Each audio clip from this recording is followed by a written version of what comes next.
Hi guys, I'm reading The Lightning Thief, Chapter 7, called My Dinner Goes Up in Smoke. Word of the bathroom incident spread immediately. Wherever I went, campers pointed at me and murmured something about toilet water.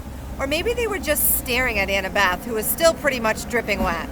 She showed me a few more places. The metal shop where kids were forging their own swords, the arts and crafts room where satyrs were sandblasting a giant marble statue of a goat man, and the climbing wall, which actually consisted of two facing walls that shook violently, dropped boulders, sprayed lava, and clashed together if you didn't get to the top fast enough. Finally, we returned to the canoeing lake, where the trail led back to the cabins. "I've got training to do," Annabeth said flatly. "Dinner's at 7:30. Just follow your cabin to the mess hall." "Annabeth, I'm sorry about the toilets." "Whatever. It wasn't my fault." She looked at me skeptically and realized it was my fault. I'd made water shoot out of the bathroom fixtures. I didn't understand how, but the toilets had responded to me. I had become one with the plumbing. "You need to talk to the Oracle," Annabeth said. "Who?" "Not who. What? The Oracle. I'll ask Chiron." I stared into the lake, wishing somebody would give me a straight answer for once. I wasn't expecting anybody to be looking back at me from the bottom, so my heart skipped a beat when I noticed two teenage girls sitting cross-legged at the base of a pier about 20 feet below. They wore blue jeans and shimmering green t-shirts, and their brown hair floated loose around their shoulders as minnows darted in and out. They smiled and waved as if I were a long-lost friend. I didn't know what else to do. I waved back. "Don't encourage them," Annabeth warned. "Naiads are terrible flirts."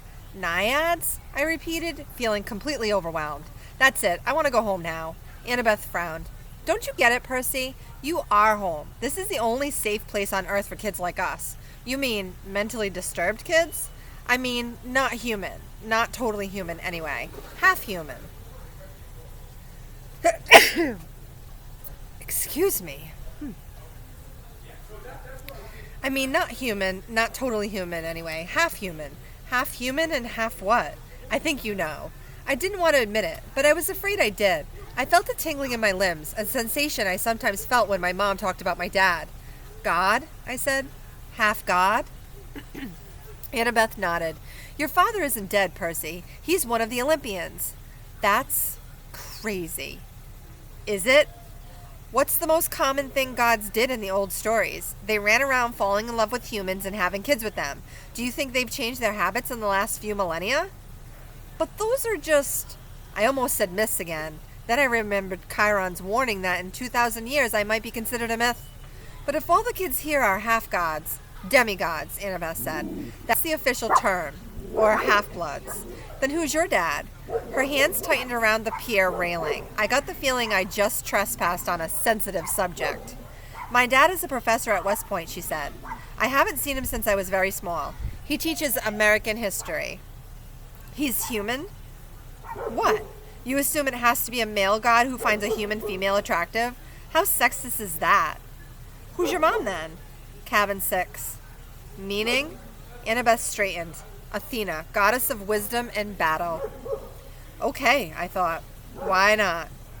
"And my dad?" "Undetermined," Annabeth said. "Like I told you before, nobody knows. Except my mother. She knew."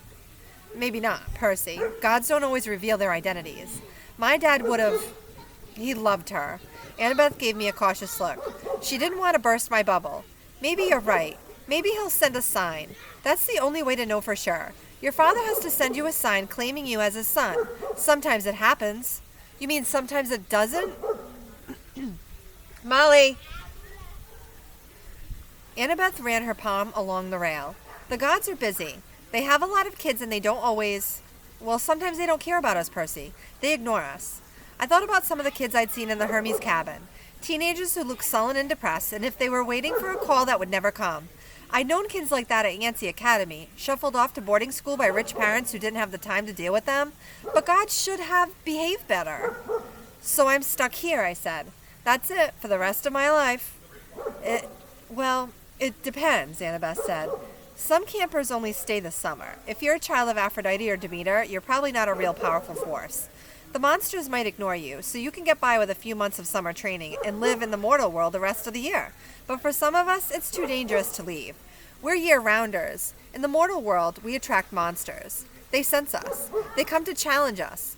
Most of the time, they'll ignore us until we're old enough to cause trouble, about 10 or 11 years old. But after that, most demigods either make their way here or they get killed off. A few manage to survive in the outside world and become famous. Believe me, if I told you the names, you'd know them. Some don't even realize they're demigods, but very, very few are like that. So monsters can't get in here? Annabeth shook her head. Not unless they're intentionally stalked in the woods or specially summoned by somebody on the inside.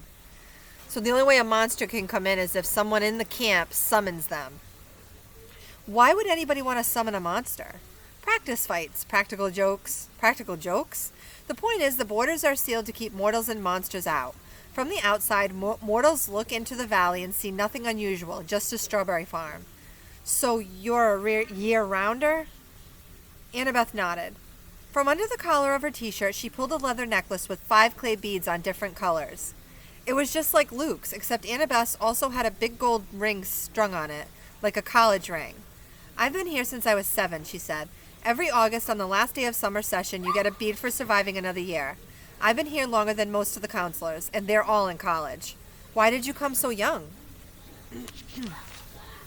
She twisted the ring on her necklace. None of your business. Oh, I stood there for a minute in uncomfortable silence. So, I could just walk out of here right now if I wanted to? It would be suicide, but you could, with Mr. D's or Chiron's permission. But they wouldn't give permission until the end of summer session unless you were granted a quest, but that hardly ever happens. The last time, her voice trailed off. I could tell from her tone that the last time hadn't gone well. Back in the sick room, I said, when you were feeding me that stuff. Ambrosia? Yeah. You asked me something about the summer solstice. Annabeth's shoulders tense. So you do know something? Well, no. Back in my old school, I overheard Grover and Chiron talking about it. Grover mentioned the summer solstice. He said something like we didn't have much time because of the deadline. What did that mean? She clenched her fists. I wish I knew. Chiron and the satyrs, they know, but they won't tell me. Something is wrong in Olympus, something pretty major. Last time I was there, everything seemed so normal. You've been to Olympus? Some of us year-rounders, Luke and Clarice and I and a few others, we took a field trip during winter solstice. That's when the gods have their big annual council. But how did you get there? The Long Island Railroad, of course. You get off at Penn Station, Empire State Building, special elevator to the 600th floor. She looked at me like she was sure I must know this already. You are a New Yorker, right? Oh, sure. As far as I knew, there were only 102 floors in the Empire State Building, but I decided not to point that out. Right after we visited, Annabeth continued. The weather got weird, as if the gods had started fighting. A couple of times since, I've overheard satyrs talking. The best I can figure out is that something important was stolen, and if it isn't returned by summer solstice, there's going to be trouble. When you came, I was hoping, Athena can get along with just about anybody except for Ares, and of course she's got the rivalry with Poseidon. But, aside from that, I thought we could work together. I thought you might know something. I shook my head. I wished I could help her, but I felt too hungry and tired and mentally overloaded to ask any more questions. I gotta get a quest, Annabeth muttered to herself. I'm not too young. If they would just tell me the problem. I could smell barbecue smoke coming from somewhere nearby. All right, stay tuned for the next video.